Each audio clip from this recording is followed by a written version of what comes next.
I'm very happy to be here. I thank the organizer for inviting me. So this is a fairly natural follow-up of the previous talk, because I'm going to talk also about some sort of phase separation, but in membrane-bound organelles in this case. And it's going to be fully non-equilibrium in my situation. So I also have the typical eukaryotic cell sketch, and as you know, there are many compartments in the cell, and I'm particularly interested here in this talk in compartments along transport pathways, such as the secretory pathway here, and I will mostly talk about the Golgi apparatus, but what I have to say also applies to the endocytic pathways, the lysosomes and the endosomes.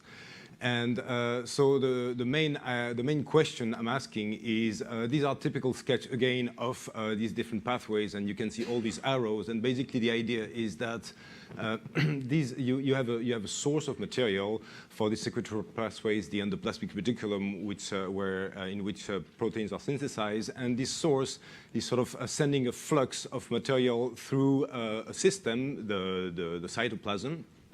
And this material self-organizes into compartments. For instance, here the Golgi apparatus or the endosomes. And these compartments are highly dynamical. They exchange material with one another. Most of the exchange, at least a large fraction of the exchange, is through vesicle formation. So the budding of vesicle from the compartments and its fusion with another compartments. And so these are active processes, so I'm not using energy parameters such as Flory-Huygens parameter, diffusion coefficient here. I will be mostly using budding rates and fusion rates, which are rates that depend on the composition in a way that is basically arbitrary, because it depends on processes involving active proteins.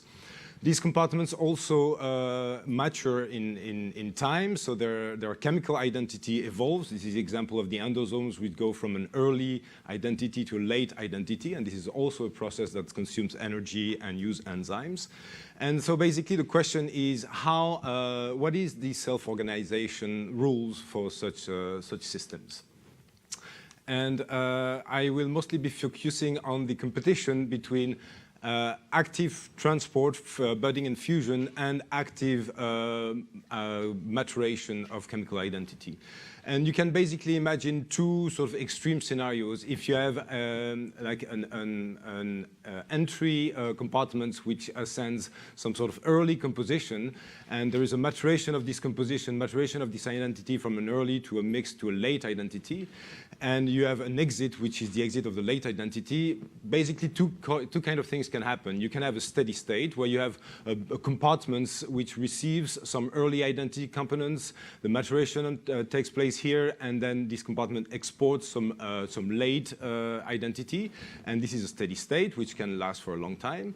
Or you can imagine also a different kind of system where the early components, they sort of self-organize into compartments, which itself is going to evolve over time and then become late and then exit the system.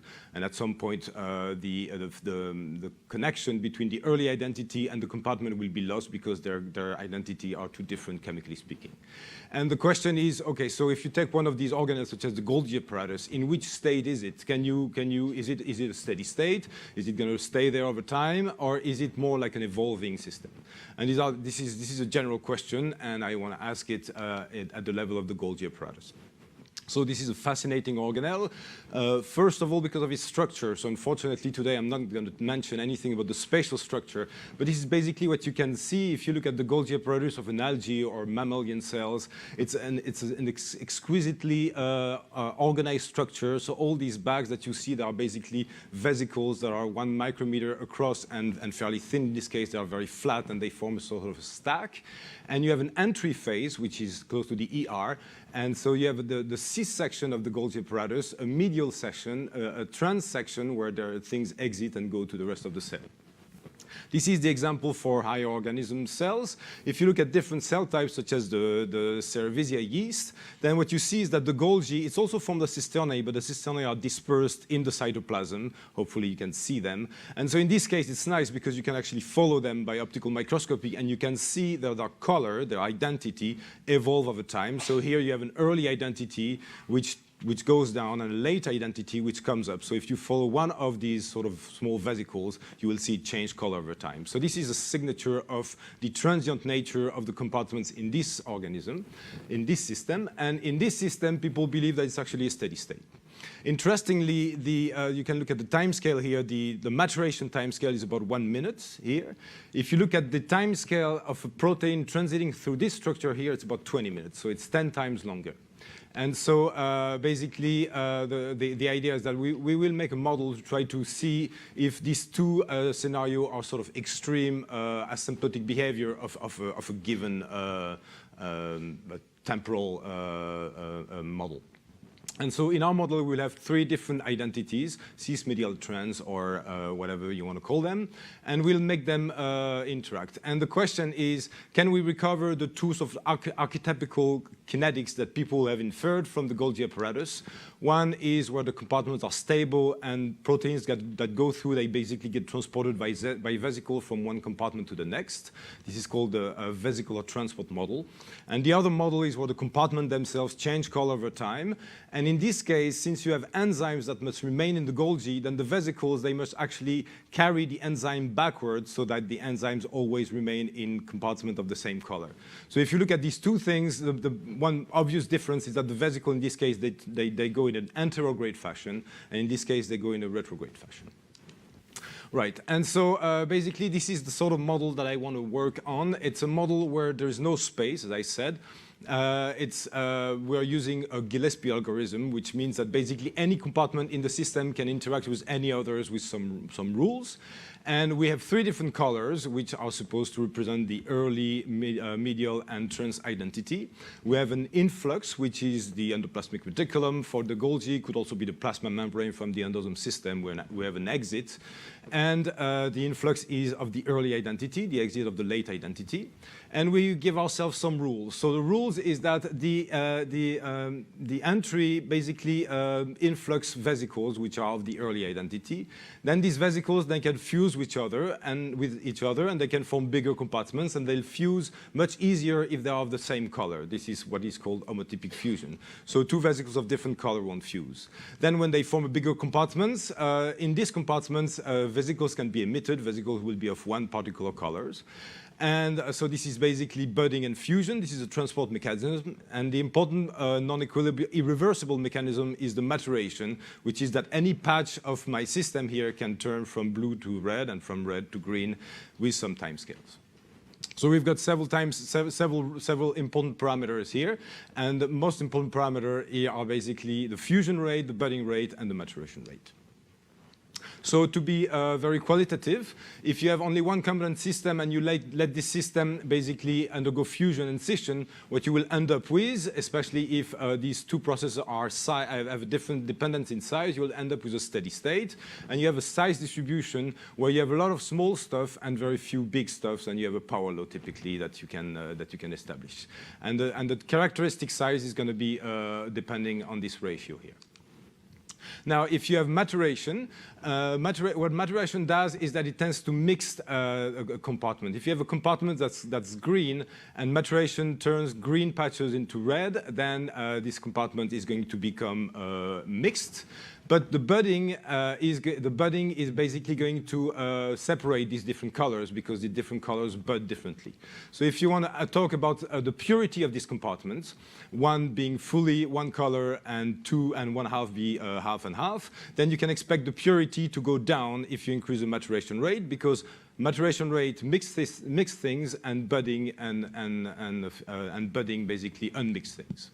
Right, so now if you put everything into this big, sort of this complicated system, it's actually fairly simple compared to what organelles are, but you end up with fairly complex structures anyway. So you've got, again, any compartment can fuse according to how similar their composition is, and basically the flux is related to the probability that 2 patches meet which have the same color. And then the budding also depends on the size some way.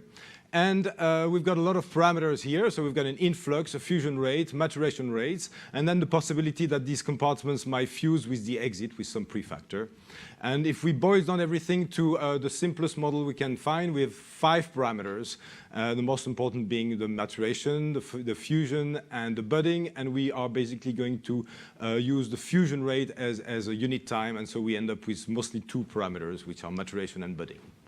I'll show you some results of simulations where you'll see a bunch of balls. The size of balls is basically means how big is a compartment in terms of number of vesicles. And then the color of the ball will tell you what is the composition. Black is in the middle, is basically 1/3 of every identity. And pure colors are either early, medial, or trans identity. Let's start with a simulation where the budding rate is very low. So since the budding rate is low, things have times to aggregate, but they don't separate. So you end up with big balls. But since the budding rate is low, things don't get separated, don't get sorted. So basically, you've got big balls that are mostly black. So this is what we call the mixed regime, where you have large compartments that are absolutely not composition specific. If you increase the budding rate a bit, then you still have big compartments, but they end up being a little more colored. So now you have a system where you have large compartments, but they are composition specific. And if you increase the budding rate even more, then you end up with pretty much a vesicular system where you may have dimers or trimers, but the system is mostly made of pure, very small compartments. And you can make a phase diagram, 2-phase diagram with this actually. So the axes are the budding rate over the fusion rate and the maturation rate over the fusion rate. The purity looks like this. If the budding rate is very small, things are very impure. If the budding rate is large, things are very pure. In terms of the size, it looks like this. If the budding rate is very low, the size is large. And if the budding rate is very high, the size is very small. And so if your goal somehow is to create a system where you have large compartments that have their own identity, what you have to do is you have to choose parameter range which are actually fairly limited in range. And you need all these rates to be similar. You need the budding rate, the maturation rate, and the fusion rate to have values that are similar so as to form a structure that maybe resemble, at least in terms of composition and size, the Golgi of mammalian cells. Right, so this is just to show you, but I won't get into the detail, that we can actually understand analytically these different phase boundaries. And so there is one important boundary here is basically when the maturation rate equals the budding rate. This is the purity boundary. If the maturation rate is slower, then things are impure. If the maturation rate is faster, things are impure. If the budding rate is faster, things are pure. Now let's look at transport, because one of the big differences between the different models in the Golgi apparatus is the transport being anterograde or retrograde.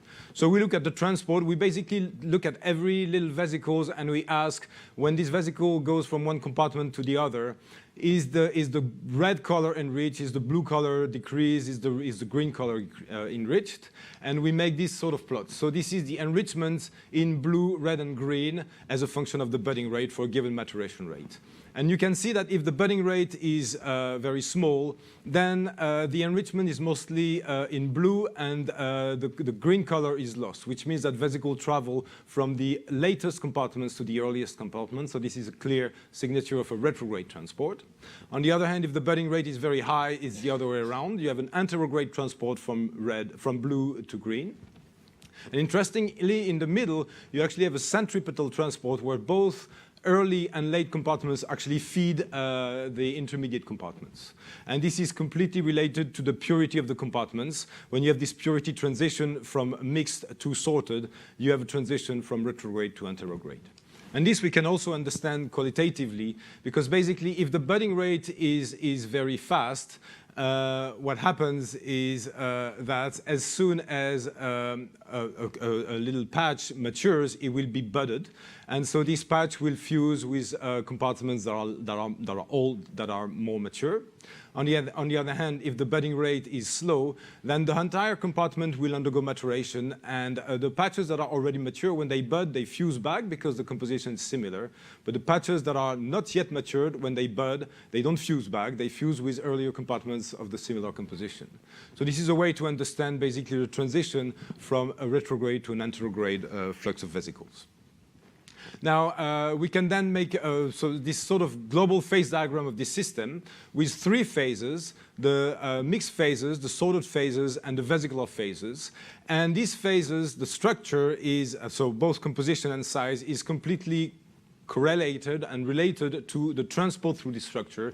So in the mixed system, the transport will be retrograde. In the vesicular system, the transport will be anterograde. And in the middle, the transport would more be centripetal. And now the sort of claim that we want to make is that if you look at different at the Golgi organization in different species, you may be able to understand the different structures just not by invoking different molecular interactions, but simply by invoking different rates. So in this vision, the yeast Golgi would basically be in the mixed regime because the maturation is very fast and it's faster than the sorting process, basically. So it would be mixed and the transport would mostly be retrograde. While this mammalian Golgi would be in the sorted regime where the vesicular transport would actually not be directed either one way or the other. The vesicular transport would mostly be directed towards the sort of center of the organelle. Right, and then we can also address different questions. We can, for instance, ask where would proteins with particular chemical identity sit in this structure? So it's known that if you look at the protein distribution in the Golgi, you find particular proteins in particular locations. So although this whole system is dynamical, the proteins manage to remain in their place.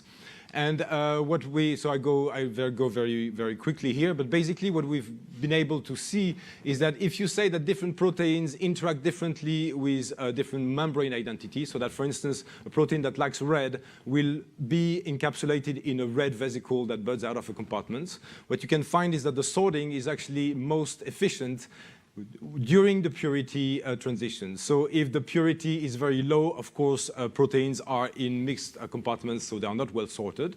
But if purity is very high, they are not well sorted either, because that means that basically they cannot be sorted because they don't have the ability so because basically what this means is that the compartments are very small, so proteins tend to remain in the compartments as this compartment undergo maturation. So the most efficient way to sort proteins is actually to sit in this transition regime, which is exactly where we sort of claim the mammalian Golgi sits. Right, so the last thing we are now doing is to look at how fast proteins of different colors, so interacting with different membrane identity, go through the Golgi. There are some experiments that we're trying to reproduce. And basically, we are showing that in order to keep protein inside the structure, the best thing to do, which is sort of obvious, is to make them interact most closely with the intermediate color. Because if they interact with the blue color, then they'll tend to go back to the endoplasmic reticulum. If they interact with the green color, then they'll tend to leave the structure very fast. So, and this sort of corresponds to some earlier comparison with experimental data. Right, so this model is very simple. Of course, there's no space. While you could see that the Golgi structure is very spatially structured, but you can add space, and basically the claim here is that space shouldn't really matter, provided that diffusion of basically active diffusion in this case of this vesicle is large enough so that they can explore the space. If you want to reproduce this very beautiful structure of the Golgi, you certainly need to add more interactions, such as mechanical interactions between the structure, adhesion between different cisternae, so that they can form a nice stack. But basically, our goal here was to propose a model that whatever the actual organelles are doing, they must sort of deal with the limitation that our model put forward. And the limitation are that if you want to sort things, you need to have high rates of sorting, which in our case is the budding of vesicle, and this will naturally lead to smaller compartments, and this will this will also naturally leads to a given direction of the vesicle, which will go from the earlier to the later identity. And then if the cell wants to go beyond this limitation, it needs to evolve some particular higher order organizational principle. For instance, if you wanted to force forward fusion, the best, for anterograde transport of vesicle, the best way would be to have a vesicle undergo maturation after it has budded from a compartment so that it would never fuse back, it will always fuse forward. So this sort of higher complexity can always be put in the model, but what we wanted to propose was a model that was, what do you get if you assume the simplest rules that you can? Right, so the acknowledgement is these two students, this work. So Quentin Vagne is now at MPI Dresden, and Jean-Patrick Fouel just defended his PhD last month and is now back in medical school. And I thank you for your attention.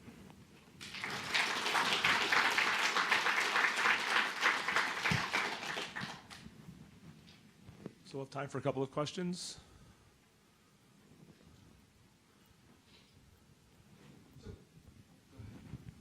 You alluded to the debate between these two models. Right. I think it was called the Golgi Wars. At some point, it's still in going the on, 2000s yes. and even today. Right. But you seem to be coming down pretty strongly in one camp. Is this? Yet your model could handle both. Is that? So I guess that's the point correct? Is that both of these models, so the sort of vesicular transport or maturation, I always thought this war was sort of, I mean, not really scientific in a way. False dichotomy. Right. So the model was basically constructed to see whether a given model could give both, and that's the conclusion. And it depends on the rate. And then if you ask me, okay, so this actual Golgi for this species, what does it do? Then I can have a guess, but my guess would be a weak one. I don't want to position myself in this war. I just want to say that the same sort of molecular interactions, provided you change the rate, could give both. Okay, and wait, one follow-up, which is you don't have space in your model, No. yet one thinks the beautiful structure must be coming out of the function somehow. Not clear. I mean, it must be associated to the fact that so what people have done, they have completely messed up with the Golgi structure. They have, for instance, locked Golgi cisternae to mitochondria, and so you have a Golgi in mammalian cells, which is not stack anymore. You basically have Golgi cisternae that cannot move, they are stuck to mitochondria, and they don't form this stack. The whole thing still works. Actually, you can do many things to this system, and it still works. It's quite amazing. So it works a little less fast, but proteins still get processed properly. And so I think you can mess with the structure, the spatial structure, without completely altering the function.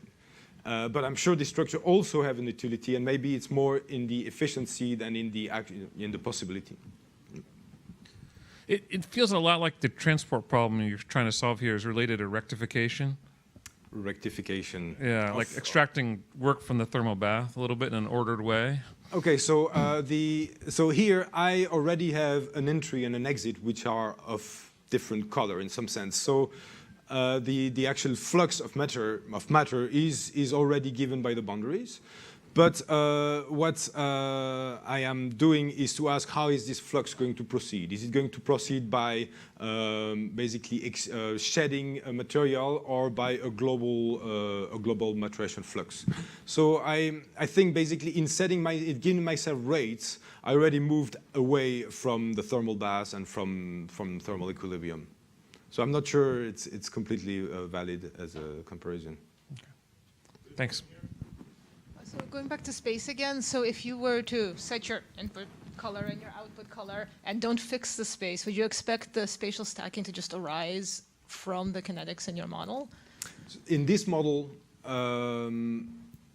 no, I don't think so. You wouldn't get like a gradient. So what I mean, space could arise from something like this, which means that basically the source is an early identity, and things are going to diffuse away from the source, and that could correlate a spatial gradient to a sort of temporal gradient plus transport.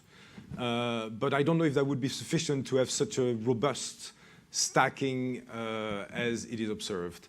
On the other hand, in the Golgi, there's a lot of other things going on that spatially fix things, like there are cytoskeletal matrices and things like this, and also microtubule networks. So the microtubules are actually oriented from by the Golgi apparatus as well, and they are, of course, direct transport. So I don't feel completely confident to say where this whole comes from.